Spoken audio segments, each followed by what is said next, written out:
All right, so types of movements. Joint structure relates to the movements that occur at a specific joint.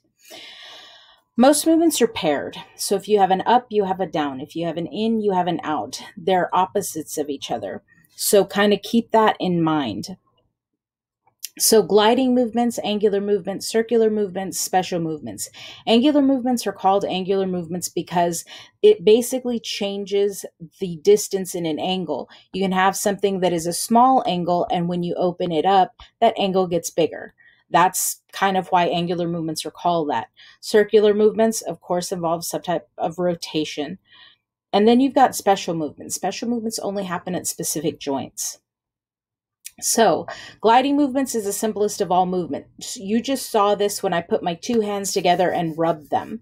You've got two flat surfaces that glide over each other like a planar joint or plane joint. There's only usually slight movement there. Angular movements, a movement in which one part of a linear structure is bent relative to another part of the structure, thus is angling. Thus the angling of the angle between them. It can also mean that the angle with the trunk of the body has changed. So again, if this is me and I've got my arm here, that angle that is right there, okay, is relatively small. If this is me and I pick my arm up, that angle has actually gotten a heck of a lot bigger, okay? So we've got two examples of this. We've got flexion and extension. We've got abduction and adduction. Now, flexion and extension. If I tell a little boy, flex your muscles, he's going to bend his elbow, right? But if I tell you extend your arm, you're going to straighten your arm out. That's basically what we're seeing with a flexion and extension. You can do that with your arm. You can do it with your leg. You can actually do it with your torso and your neck, which I'll show you in the pictures right after this. Abduction and adduction. Abduct means to take away. Adding means to put together. So you can take away or bring together. Take away, abduct, bring together, adduct. Adduction is the movement from the median plane. So pretend you have a dotted line right down the center of your body, going down the center of your nose, and you're getting further away from that or you're coming closer to it. So, looking at flexion and extension, you can see here, let me get another color that you can actually see, that I've got the angle here getting smaller, and then when I extend, that angle gets a lot bigger, okay? Same with the leg. You can see that when I extend, that angle at my knee gets bigger, but when I bend, that angle becomes smaller, okay?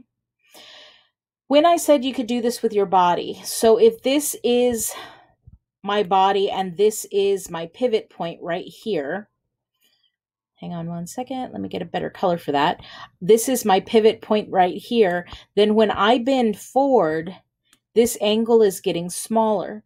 When I bend back like this, then this angle is getting a lot bigger.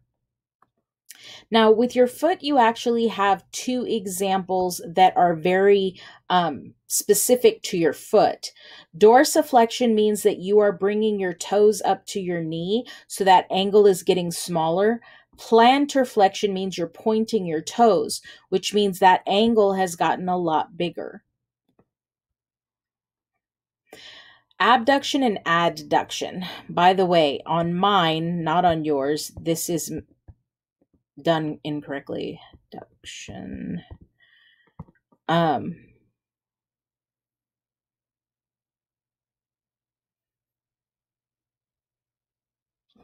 Yeah, okay, that's right. All right, so again, pretend that I have a dotted line right down the center of my nose. As I take my limb further away from that, I'm abducting. I'm actually taking it away. As I bring it closer together, again, that angle gets smaller. That's adduction. I'm bringing it together. You can kind of do the same thing with your hand if you pretend that your middle finger is right down the center of your hand. Your middle finger being right down the center of your hand means that if you're coming toward it, like this, you're adducting. If you're coming away from it, separating your fingers out, then you're abducting because you're taking it away. Circular motion. You've got rotation, pronation, and supination, and circumduction. Rotation is the turning of a structure around its long axis.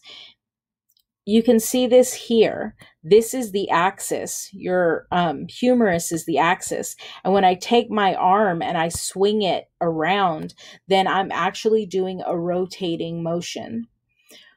Pronation and supination. Do you remember in chapter 1 we talked about being prone or supine? Supine meaning face up, prone meaning face down. Well, in this case, we're talking specifically about your hand. Prone meaning that your palm is facing down like this. Supination or supine meaning that you're face up like this. So literally flipping your palm up and down. Now, circumduction. Circumduction is kind of a combination of the two. Whoops, went the wrong direction, sorry. Circumduction is kind of a combination of the two. You've got that whole circulation of your arm around, almost like I'm swimming, trying to grab water as I go. So your palm is kind of doing that flipping motion where you're grabbing the water, and at the same time, your whole arm is going around in a circle. Special movements. Like I said, this only happens at a couple of places in your body because the joints are really specialized for it. We've got elevation and depression, protraction and retraction, excursion, opposition and reposition, and inversion and eversion. Elevation and depression, going up and going down. You can do this with your shoulder blades. Depression, elevation. Okay? Protraction and retraction. Protract means gliding forward. Retract means gliding back. You can do this with your jaw. You can see him protracting his jaw in this picture and then retracting his jaw in this picture. Excursion. This is to move side to side. So if this is my face with my jaw being down here, this would be moving side to side here. And it's kind of like you're chewing in a way. You can see he moves his jaw this way, he moves his jaw this way. So it's a right to left movement. Almost a lateral medial movement. Opposition and reposition. This is literally your thumb and your pinky. Don't ask. I don't know why. I'm not the one who made it up. But putting your thumb and your pinky together is going to be opposition. Returning them to their original place is going to be reposition. So opposition, when your thumb and your pinky are meeting up. Reposition, when you separate them from each other. Again, don't know why. Inversion and eversion. This has to do with your foot. Okay? So when you invert your feet, it's like you're putting the soles of your feet together. When you evert, it's like you're taking them and putting them laterally toward the sides. So in a picture, you can see inversion. If your other foot was here, it would be like your foots, really? It would be like your feet were putting their soles together. Eversion means that you're basically taking them out to the sides, making the soles of your feet face your right and your left. Range of motion. It's the amount of movement, active or passive, that can occur in a joint. So if I were to ask you to define this, this would be the definition you would give me. There are two types of range of motion, though. You've got active range of motion and you've got passive range of motion. Active range of motion is the motion you can do yourself at a joint. Basically, your muscles doing the work. Passive range of motion is when an outside force moves your joints. If you've ever seen somebody who's in a long-term coma or anything like that, physical therapists will come in and move their joints around. And to be honest, if you're stretching with somebody at the gym, they can move your joints quite a bit more than you can using just your muscle strength. So that's passive range of motion. I'm not doing it, somebody else is doing it. Range of motion is influenced by the shape of the articulating surfaces. If you have a ball and socket joint, you're going to have a lot more range of motion than if you have a planar joint. The amount and shape of the articular cartilage covering the surface.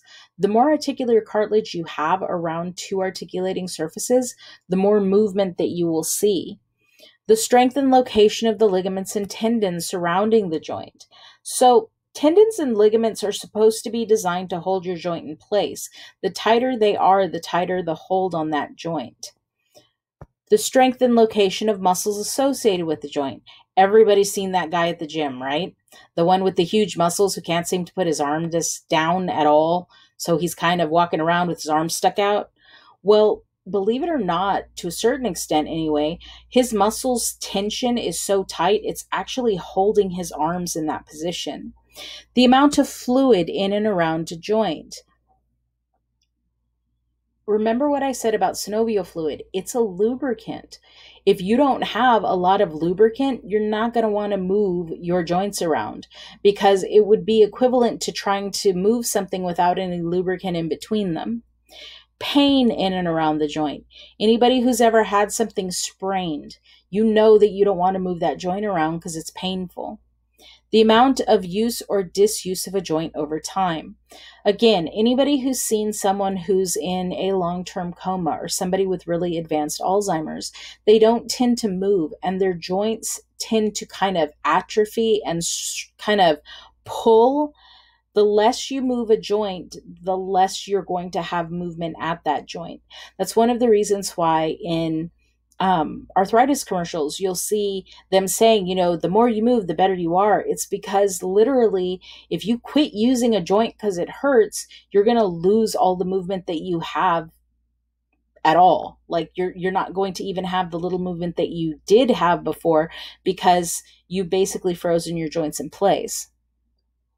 So selected joints that we're going to describe. Representative joints have been chosen because of their relative structure, important function, and clinical significance. So your jaw, your temporomandibular joint. Temporal because it's up against the temporal bone of your skull, and mandibular because it's your mandible coming together with it. It's actually two joints in one. It is a hinge joint. You can open and close your jaw, but it's also a gliding joint because you can do the protraction and retraction like what we saw in the picture, as well as the lateral and medial excursion, your jaw going side to side. Your shoulder joint is a ball and socket joint, meaning that it is multi-axial. It's between the humerus of your upper arm and the glenoid cavity of the scapula. It permits, like I said, a wide range of motion. Now, something that's kind of interesting, the rotator cuff, and notice it's cuff with F, not cuffed with a T, I've heard that way too much, is actually 3 sets of ligaments and 4 muscles that hold that arm in place. So when they say they've torn their rotator cuff, it could mean 7 different things or several of those 7. We know that our shoulder is capable of flexion and extension, of abduction and adduction, rotation, and even circumduction. The tendon, this is kind of interesting. There is a tendon, you can see it right here, that actually punctures through that joint cavity to get to its attachment point. I don't know of any others. It doesn't mean that there aren't any, but this is kind of interesting that it actually goes through that joint cavity to get to its attachment point. Now the elbow, it's a compound hinge joint between the humerus, ulna, and the radius. You have to remember that you've got 2 bones down here in your lower arm.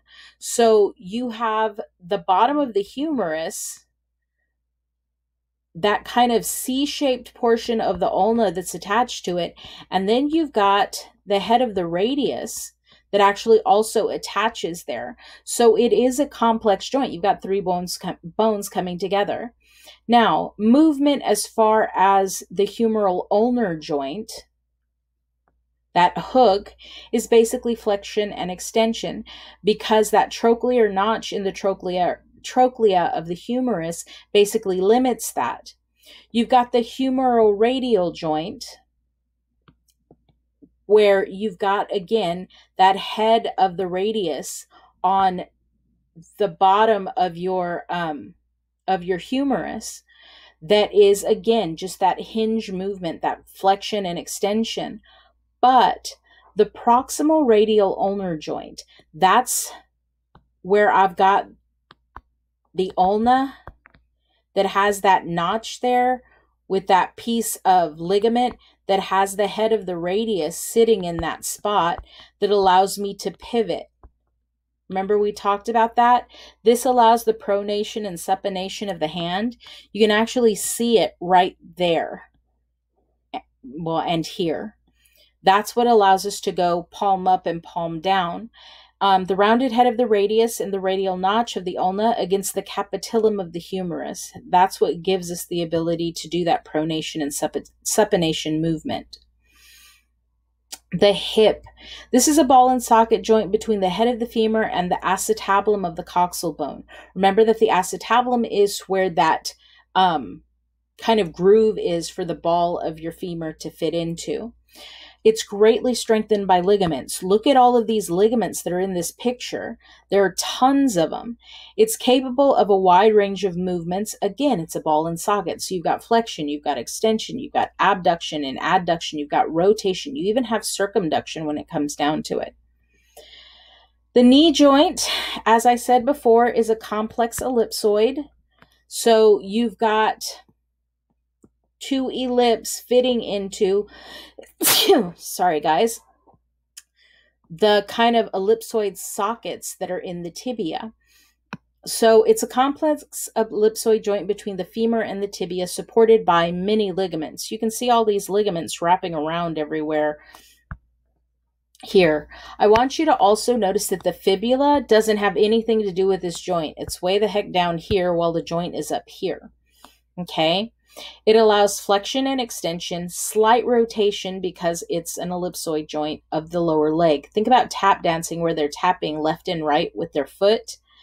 That isn't just the ankle, it's also partially your knee. Okay, now your ankle joint is unique.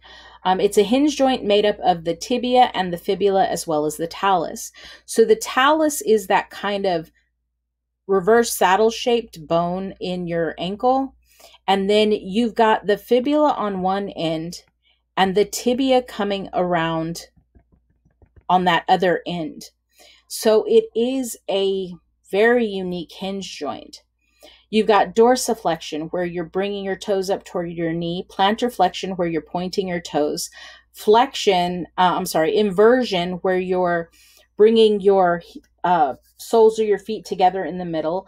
And eversion, where you're basically pushing your soles of your feet out toward your right and left side. Now, the ligaments of the foot, look at how many ligaments there are here. One of the things that actually is kind of interesting about the foot, if you stand up straight with all of your weight where it would be standing up straight, all your weight should hit your heel, and on that calcaneus back here, all your weight should be back there. Now, is it? No. One of the reasons is because of all of these little ligaments in your foot. All of these little ligaments actually create the arch of your foot. And as you step, it's almost like they stretch out that weight along the surface of your foot. That's why you have the arch, so that it kind of goes toward the floor as you're standing and spreads that weight out. People that have flat feet tend to have a lot of issues with their feet because instead of that weight being spread out over the entirety of their foot, it's all coming down right here on this calcaneus. And it gets really painful after a while because it should be spreading out over the entire surface of the foot and it's not doing it. That's why people with flat feet tend to have arch supports. The effects of aging. With age, the connective, my favorite saying ever, everything goes downhill as we age. The connective tissue of the joints becomes less flexible and elastic. The collagen, I was wondering why that was clicking. Okay, the collagen and elastin have become more cross-linked, basically meaning it would be like having a piece of elastic and stapling it together across it. You lose the flexibility in that elastic when you do that. The rate of cell proliferation declines, as does the new blood vessel formation, because the articulating cartilage can wear down. This is really bad. Remember that as we get older, our cells don't divide as easily as they did before, which means that you've got cells that are rubbing off and nothing is replacing them. That means that you're wearing it down faster than you can actually build it up. The rate of synovial fluid production also declines. Well, now I'm not making enough cells and I'm not producing as much lubricant as I used to. That increases the amount of wear and tear on a joint. The ligaments and tendons shorten because becoming less flexible with age. Well, imagine that I have a joint and I should be able to move over this much surface area. And now, because everything is so much tighter, I can only move against this much surface area right here. If that's the case, now I've got three things compounding the issue. One, I'm not as flexible as I used to be because my ligaments are tight. Two, I'm not making replacement cells like I used to. Three, I'm not making enough lubricant like I used to. So see how it's compounding and getting worse? The resulting joint rigidity increases the wear on the articulating surfaces.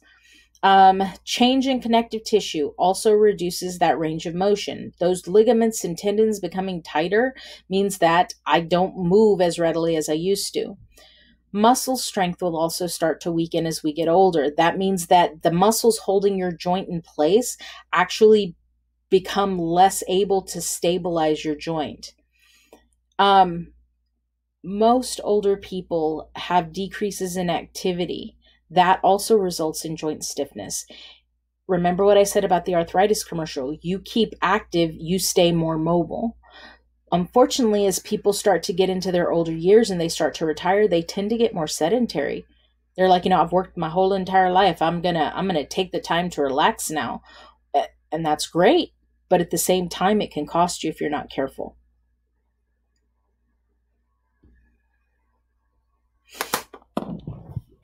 So that's the end of chapter 8.